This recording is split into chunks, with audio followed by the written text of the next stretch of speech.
महान स्वातंत्र्य सेनानी जहालमतवादी नेता लोकमान्य बाळ गंगाधर टिळक यांची 91वी पुण्यतिथी संपूर्ण देशभरात साजरी करण्यात आली। पनवेल नगरपालिकेच्या वतीने लोकमान्य टिळकांच्या प्रतिमेला पुष्पहार अर्पण करून विनम्र अभिवादन करण्यात आले। स्वराज्य हा माझा जन्मसिद्ध हक्क आहे आणि तो मी मिळवणारच अशी सिंहगर्जना करणारे आणि इंग्रज सरकारला इशारा देणारे महान स्वातंत्र्य सेनानी जहालमतवादी नेता लोकमान्य बाळ गंगाधर टिळक यांची 91वी पुण्यतिथी संपूर्ण देशभरात साजरी करण्यात आली। पनवेल नगर परिषदेच्या सभागृहातही लोकमान्य टिळकांच्या प्रतिमेला पुष्पहार अर्पण करून विनम्र अभिवादन करण्यात आले। या प्रसंगी नगराध्यक्ष संदीप पाटील, नगरसेवक अच्युत मनोरे, नगरसेवक प्रदीप जाधव आदी सहित पालिकेचे अधिकारी व कर्मचारी उपस्थित होते। तसेच पनवेल येथील शेतकरी कामगार पक्षाच्या मध्यवर्ती कार्यालयामध्ये विश्वविख्यात साहित्यिक लोकशाहीर अण्णाभाऊ साठे यांची 91वी जयंती साजरी करण्यात आली। यावेळी अण्णाभाऊ साठे यांना अभिवादन करण्यासाठी आमदार विवेक पाटील, नगराध्यक्ष संदीप पाटील, कन्नड स्पोर्ट्स अकॅडमीचे संचालक आनंद धुरी आदी मान्यवरांसह अण्णाभाऊ साठे यांचे अनुयायी मोठ्या संख्येने उपस्थित होते। या प्रसंगी लोकशाहीर अण्णाभाऊ साठे यांना अभिवादन करताना आमदार विवेक पाटील म्हणाले की आपल्या साहित्याच्या माध्यमातून तत्कालीन समाजाला स्वातंत्र्यासाठी प्रेरित करणारे अण्णाभाऊ साठे यांनी प्रतिकूल परिस्थितीमध्ये आपल्या साहित्याची मशाल जिवंत ठेवली व समाज प्रबोधन करून लोकांमध्ये क्रांतीची मशाल पेटवली। साठे यांची 91वी जयंती आपण या ठिकाणी साजरी करत असतो। अण्णाभाऊ साठेंची जयंती आपण दरवर्षीच साजरी करत असतो। त्याची स्फूर्ती घेतली पाहिजे। आयुष्यामध्ये किती जरी आपल्या अडचणी असल्या, अतिशय प्रतिकूल परिस्थितीमध्ये सुद्धा त्या काळामध्ये त्यांनी आपला साहित्याचा आवाज या संपूर्ण राज्यामध्येच नव्हे तर संपूर्ण देशामध्ये करण्याचं काम त्यांच्या आयुष्यात त्यांनी केलेलं आहे। आणि त्याचबरोबर केवळ देशातच नव्हे तर इतर देशामधून सुद्धा त्यांच्या साहित्याला फार मोठ्या प्रमाणात मागणी आली।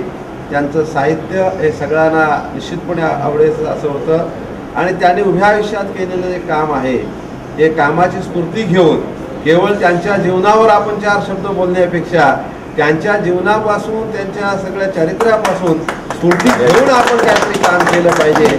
आणि ते कामाला अतिशय आनंद वाटतो का नवीन पिढी देखील त्यांच्यावर अतिशय प्रेमाने त्यांच्या ह्या जागृती आठवण्याचा फुलवण्याचा प्रयत्न करत असतात। अनेक पिढ्या जातील पण अण्णाभाऊ साठे यांचं नाव मात्र निश्चितपणे अमर राहील अशी मला खात्री या ठिकाणी वाटते आणि त्यांचं हे कार्य आपल्या सर्वांनाच प्रेरणादायी ठरो एवढीच या ठिकाणी परमेश्वर साहित्यरत्न लोकशाहीर अण्णाभाऊ साठे यांचा जय हो।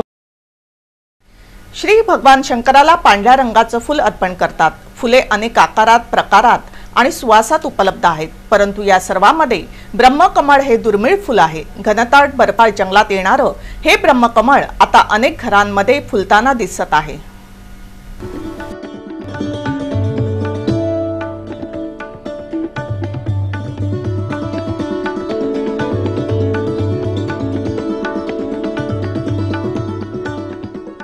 पनवेल येथील कप सोसायटीमधील निमित्त पार्क सोसायटी येथे राहणाऱ्या सौ रोहिणी शामराव तेंडोलकर यांच्या घरातील ब्रह्मकमळाच्या रोपट्याला तब्बल 20 पेक्षा जास्त फुले एकाच वेळी आल्याने सर्वांचा तो चर्चेचा विषय झाला आहे।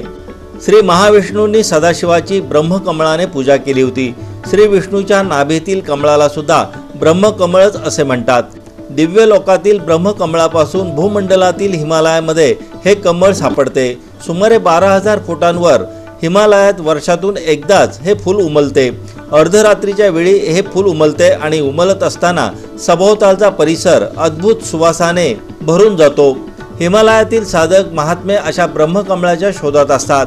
शरद ऋतूपासून वसंत ऋतूपर्यंत हे बर्फामध्येच असते। चैत्र मासाच्या आरंभी हे बर्फातून बाहेर पडते। ग्रीष्म ऋतूमध्ये याची विकासाची प्रक्रिया घडते। अमरनाथ मधील अमरेश्वर हिमलिंगाचे दर्शन श्रावण शुद्ध पौर्णिमेस होते आणि याच वेळी अर्धरात्री हे पूर्ण विकसित होऊन उमलते। हिमालयातच तपस्या करणाऱ्या तपस्वी सिद्ध पुरुषांसाठी व साधकांसाठी ही परमेश्वरी अद्भुत लीला होत असते। ब्रह्मकमळाच्या दर्शनाने सर्व पातकांचा नाश होतो। योग सिद्धीतील विघ्ने नष्ट होतात। या कमळाच्या दर्शनाने योगी तपस्वी सिद्ध पुरुष आपापल्या मार्गात उच्च स्थिती प्राप्त करतात। अशा प्रकारे ब्रह्मकमळाची माहिती पुराणात दिलेली आहे। श्रावण मासी हर्ष मानसी असे म्हटले जाते, कारण श्रावणात सणांची रेलचेल असते. पावसाचा जोर कमी होऊन ऊन पावसाचा खेळ सुरू असतो आणि या ऊन पावसाच्या खेळात सुंदरशा इंद्रधनुष्याचा आनंद श्रावणातच घेता येतो. श्रावण महिना जसा आनंदाचा, उत्साहाचा, तसेच तो उपवास, व्रतवैकल्याचा असल्याने विविध देवदेवतांची उपासना करून आध्यात्मिक आनंदही घेता येतो.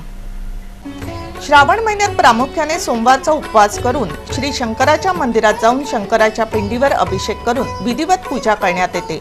श्रावण महिन्यातल्या पहिल्याच सोमवारी श्रद्धाळूंनी ठिकठिकाणी श्री शंकराच्या मंदिरात जाऊन दर्शन घेतले.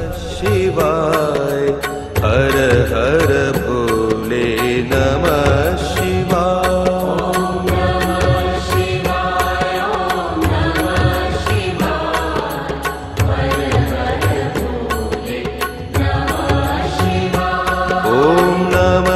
शिवाय ओम नमः शिवाय हर हर भोले नमः शिवाय.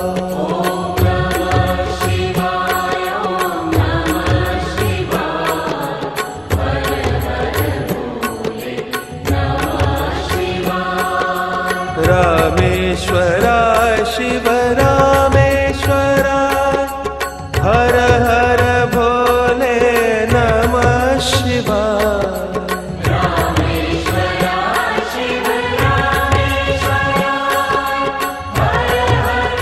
नगराध्यक्ष संदीप पाटील यांनी आपल्या नगराध्यक्ष पदाच्या कार्यकाळामध्ये अनेक विकास कामे पूर्ण केली आहेत.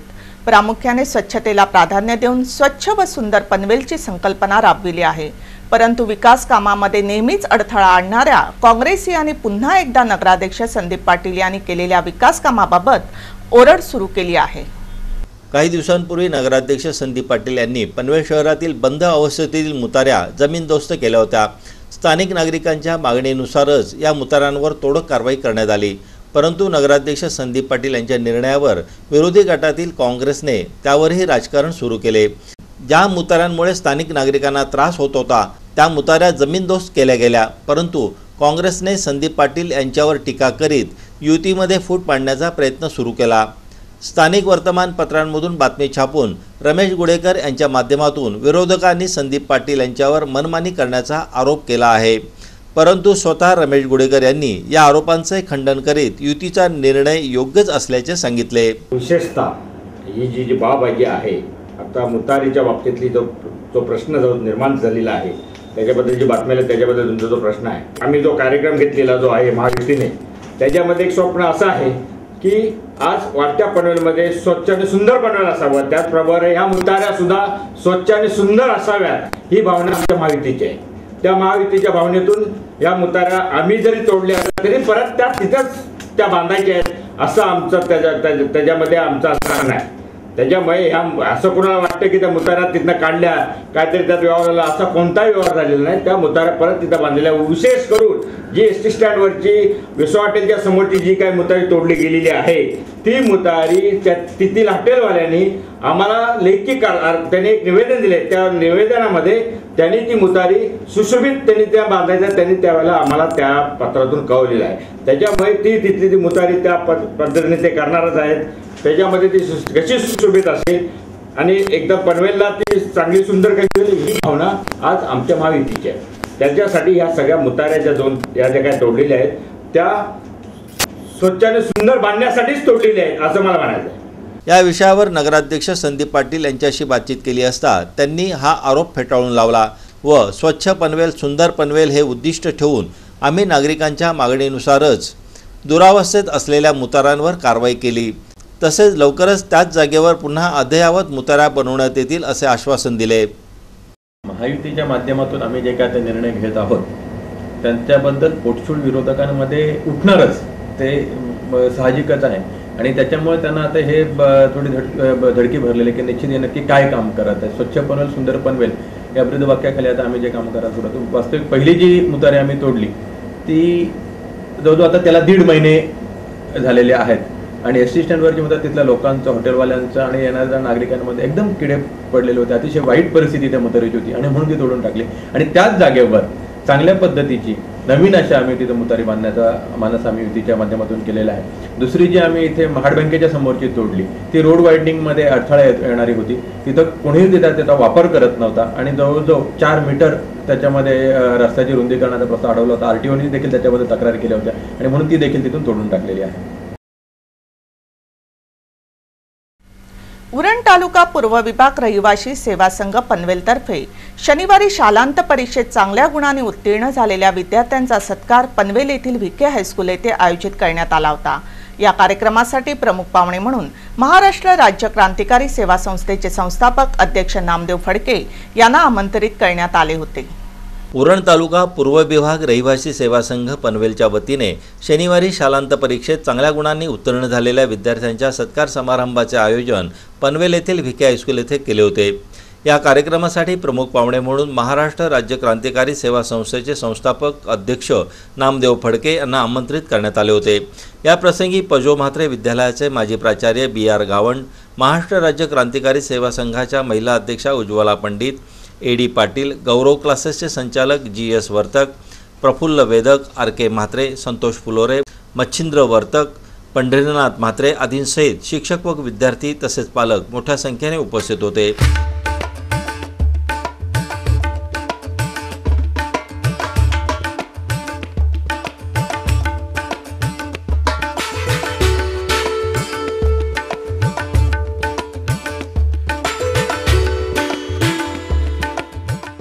या प्रसंगी संतोष फ्लोरे यांनी आपल्या भाषणात रहिवासी संघ व क्रांतिकारी सेवा म्हणून मी त्याचं घर सुद्धा बघणार, मी सुद्धा जात नाही पण त्याचं घर बघून अमेरिकेमधले की बर्नार्ड शॉ या कवीनं, या लेखकानं तो आपल्या मध्य प्रदेशामध्ये आणि उत्तर प्रदेशामध्ये, तुम्हाला कोणाला माहिती नसेल, वाचन केलं तर आपल्याला माहिती पडतं की तो 5 वर्ष इथं आला आणि त्यांनी भगवद्गीतेचा अभ्यास केला. पण आपल्याला ते कव्हर कसलं असतं ज्ञानेश्वरीचं माहिती नाही, तर भगवद्गीतेचं किती जण कव्हर माहिती असेल मला नाही माहिती. त्यांनी भगवद्गीतेचा 5 वर्ष इथे अभ्यास केला आणि त्यांनी एक कादंबरी लिहिली. त्या कादंबरी सुरू होतो मरेपर्यंतचा जो श्वास आहे त्यापर्यंत सगळं आयुष्य आपल्या हाती आहे. त्याची किंमत मोजा ना, त्याची किंमत आपण मोजली पाहिजे. म्हणून पालकांनी सावध राहा.